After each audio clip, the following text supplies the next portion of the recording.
Assalamu alaikum dear students. अॼु असां 7th class जी general science जा इम्पोर्टेंट MCQs आहिनि उन्हनि जी स्टडी कंदासीं. पहिरियों MCQs आहे respiration involves dash process. 3 are 2 aerobic respiration and anaerobic respiration. Where chemical digestion of protein start, mouth, stomach में protein जी digestion थींदी आहे. Walls of stomach release bile gastric juice यानी stomach जेको release कंदो आहे उहो gastric juice release कंदो आहे.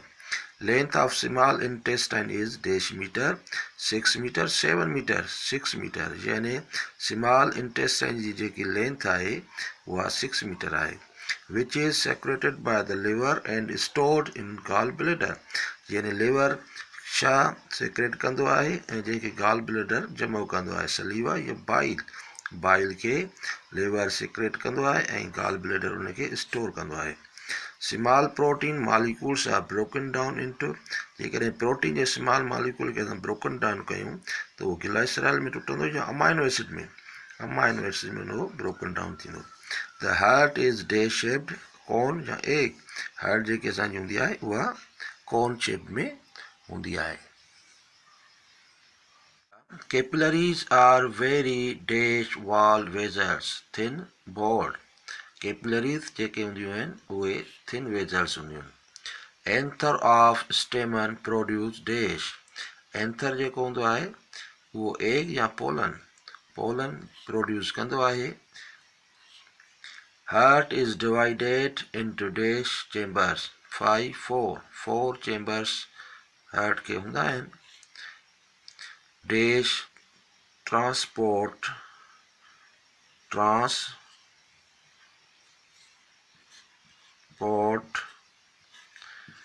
sugar from leaves to all parts of plant. xylem phloem यानी प्लांट उहो असांजो फ्लोएम हूंदो आहे जेको ऑल पार्ट्स ऑफ प्लांट ताईं असांजो खाधो पहुचाईंदो आहे.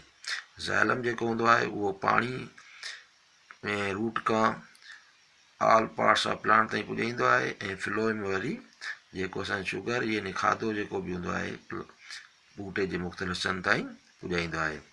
Wind blows and carries pollen grains from anther to stigma sepal. Stigma ताईं असांजा जेके पोलन ग्रेन्स हूंदा आहिनि उहे विंड जेकी हूंदी आहे यानी हवा पुॼाईंदी आहे. Zygote forms after the fusion of different dash embryo gametes यानी gametes ऐं मुख़्तलिफ़ gametes जे फ्यूज़न खां पोइ असांजो ज़ाइगोट ठहंदो आहे ऐं ज़ाइगोट खां पोइ वरी असांजो एम्ब्रियो ठहंदो आहे. यानी gametes जेके हूंदा आहिनि ॿिनि क़िस्मनि जा हूंदा आहिनि. हिकु मेल gametes हूंदो आहे, ॿियो फीमेल gametes हूंदो आहे.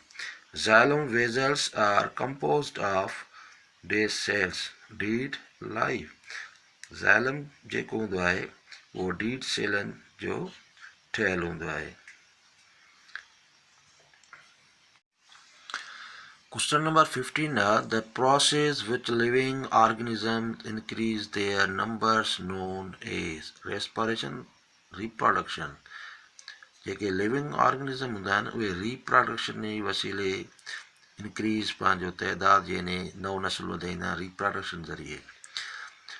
The interaction of living organisms with each other and with their environment is. Living organism जो environment सां कहिड़ो इंट्रैक्शन आहे उनखे इकोलॉजी चइबो आहे या इकोसिस्टम चइबो आहे. उनखे इकोसिस्टम चइबो आहे. The right side of the heart receives dash blood. यानी दिलि जे साॼे पासे में खून दिलि जो साॼो पासो खून कहिड़ो खून रिसीव कंदो आहे. डीऑक्सीजनेटेड ब्लड या डीऑक्सीजनेटेड ब्लड जेको राइट साइड हूंदो आहे हार्ट जो डीऑक्सीजनेटेड ब्लड खे रिसीव कंदो आहे. Large intestine is long dash metres. 1.5 या 2 मीटर्स. जेको लार्ज इंटेस्टाइन हूंदो आहे ड्रैग असांजी 1.5 मीटर्स आहे.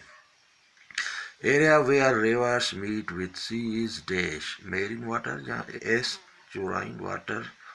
जिते रिवर जेको सीअ सां मीट थींदो आहे मिलंदो आहे उनखे असां एस्चुराइन वाटर चवंदा आहियूं.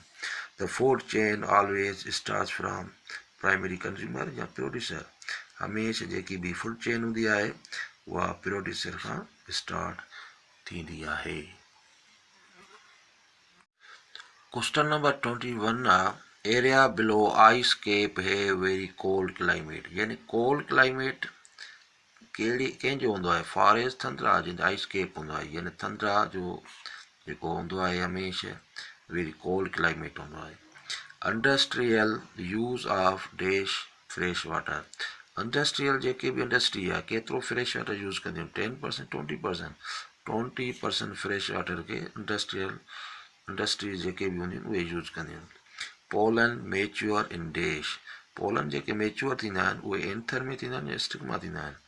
एंथर जेको ॿूटे जो पार्ट आहे उन में असांजा पोलन जे ग्रेन्स हूंदा आहिनि उहे मेच्योर थींदा आहिनि। Dash protect the flower, protect केरु कंदो आहे फ्लावर जो, पेटल या Sepil, Sepil protect the flower, Sepil जेके हूंदियूं आहिनि फ्लावर जी प्रोटेक्ट कंदियूं आहिनि।